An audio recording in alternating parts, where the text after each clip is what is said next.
And yeah, it's a lot of fun. Yeah, for sure. And so I heard you talking to the gentleman before me and say you didn't leave the island for almost 15 months. Yeah. That's incredible. And this is the last time, or the only time you've been there since, for that long period of time, since you were 5 years old?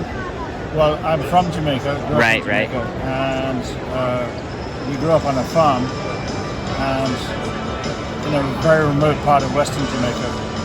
And so there were no schools around, so we went to school in Kingston, the capital city, which is about 100 miles away. And in those days, the roads were pretty bad. We stayed with the family. So from the age of 5, in all truth, I've been boarding and going to schools. I went to school in Britain, for example. So maximum time I ever had at home was like 8 weeks in a year for the summer holidays. Wow. You go through, prep school, high school, university, and then back to do my doctorate back in Kingston, University of West Indies.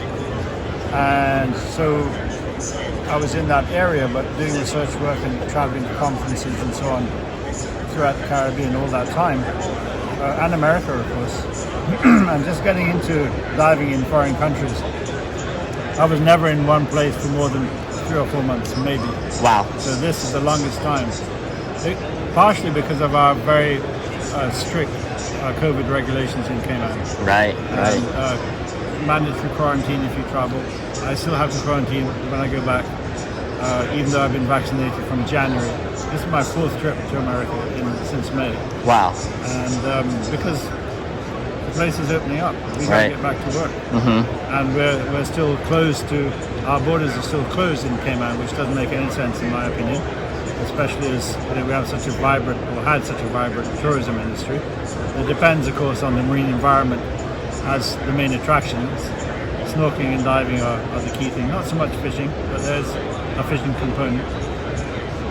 But our store, our gallery is in Georgetown on the waterfront next to all the other stores. And they're pretty much closed and have been closed for 17 months.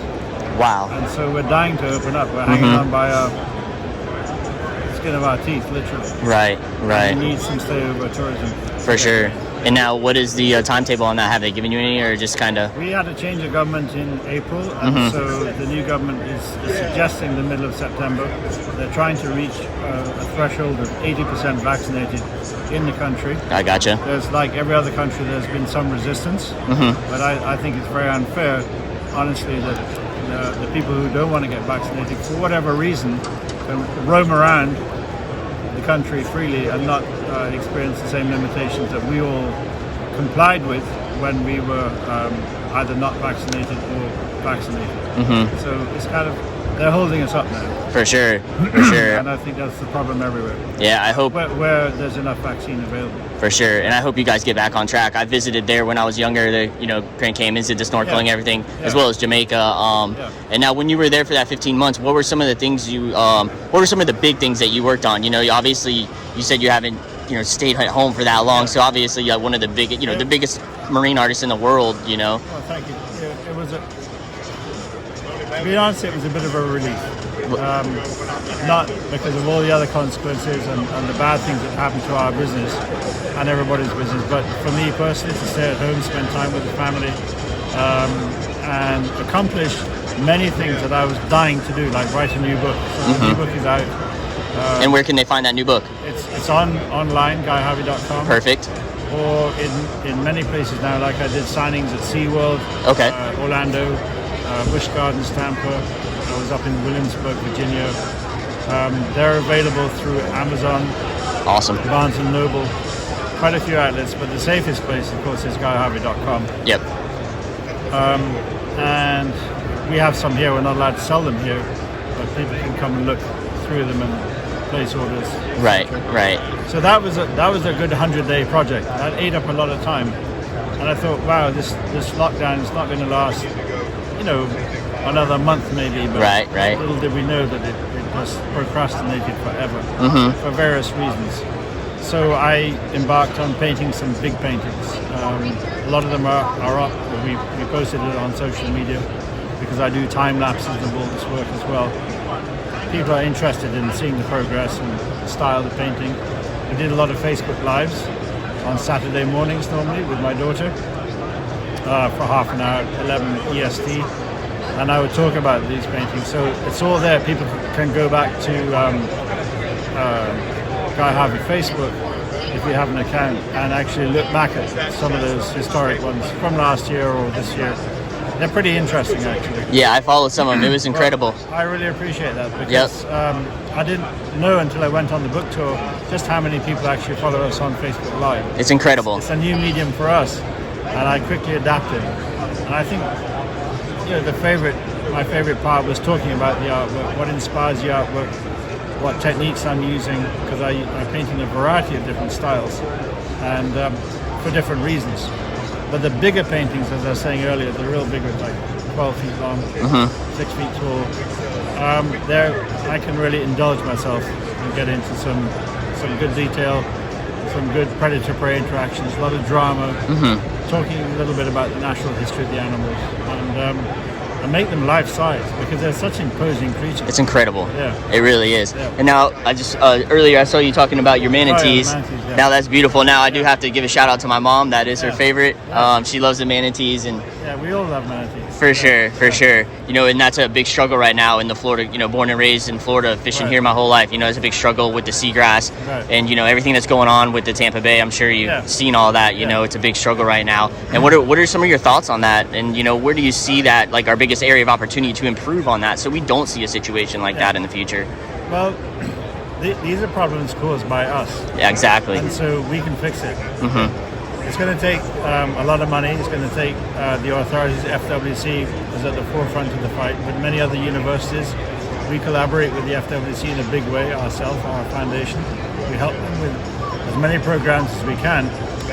But it's going to come down to better understanding of what's causing the problems, where the sources of pollution are originating, whether it's the sugar industry combined with inadequate waste treatment facilities in different places, poor control of water resources and where they are released, timing and all that, the volumes, all of that can be corrected once the research work is done and people actually properly understand where the problems are originating.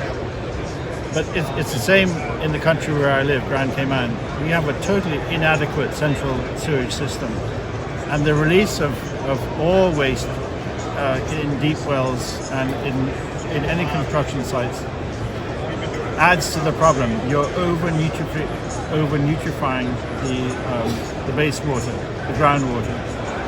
And in a porous substrate like Florida has, and like we have in many small low-lying Caribbean islands and in the Bahamas, these nutrients, they percolate through the substrate out into the ocean and over-nutrify it. And that causes the algal blooms. You're putting phosphates and nitrates unknowingly into the marine ecosystem, and you're causing these explosions of algae. Yep. Yeah. There are natural explosions, of course. Right. There were 10,000 years ago before we ever became an influence. So we're adding to the problem. And it seems like it's accelerated it, from the natural, course. And just kind of magnified the whole situation. And it's creating a real issue. I mean, the whole stony coral tissue loss disease that's invaded the Keys, we don't know where that came from. That's another problem, probably caused by our stressing the marine environment, the coral reef environment, with too many pollutants, too many nutrients, acidification and temperature raising, the water temperature raising. All of these effects combined can cause an outbreak, as we have seen, and how it spreads is still unknown because it reached the Cayman Islands. Wow. And we have a big problem there. We call it Skittle D for short. Okay. The stony coral tissue loss disease is a mouthful. But it's a very serious problem facing reefs. And maybe these things have always been around and they're suddenly appearing now because of the stresses that we're causing. And I kind of subscribe to that belief. But there's nothing we can really do to fix it right now, and we just have to live with it. It's going to cause tremendous loss of corals here and in the Caribbean. It's heartening to see some of these new coral banks, for the lack of a better word, pop up where they're claiming getting live coral out of the way.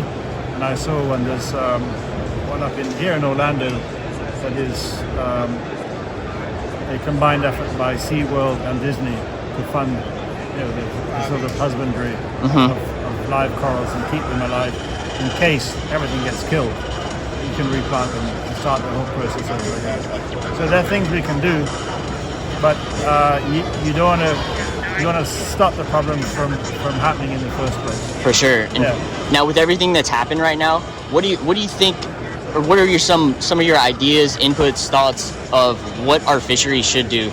Kind of right now we're leaning towards, just obviously a pure catch and release. Obviously we need to start working on restocking. The whole nine. What are some of your things that restocking is a fairly good option. Is work in certain places, redfish, some snook in our area. In California, I mean, in my new book, I covered the white sea bass replenishment program. Right. A lot of which was a lot of effort by AFCO and people we worked with in the past. I had a license with AFCO for 20 years. They do wonderful work, but the other side of the argument is, wouldn't it be better to decrease the amount of indiscriminate fishing that's taking place for the species? And the answer is yes, but we just seem unable to control any kind of fishing, recreational or commercial, to the point where it really is sustainable. And you can argue the definition of sustainable until the cows come home, because it's different for every person. There's so much pressure on stocks right now. It's like we in the recreational sector are in a very good position, A, to learn more about the problems, but B, to actually take immediate action and stop doing what we're doing in many respects. And a lot of this leads on to more protected areas. Again, people will say you can't put in an MPA until you do the science and find out which species it's going to affect and why and for how long. In the Cayman Islands, we just expanded our marine protected areas from 15% to, guess what, 45%. Wow. No take zone. And this is what the world needs, to be honest, if we're going to have a meaningful shift in marine conservation, is to protect a lot more of the ocean, especially the shallow ocean. For sure. And now, what were some of your steps that you took to get such a large increase? Like, how would Florida do that? Research work. It's all based on research work. Our Department of Environment has monitored coral reef health for over 30 years. So they have all this baseline information. You can compare what it was like then with where it is now, and how corals have been stressed, fish populations have been stressed, and what to do.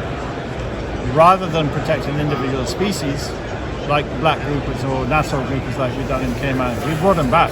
In 20 years, they have made a huge recovery through amazing efforts by a multitude of organizations.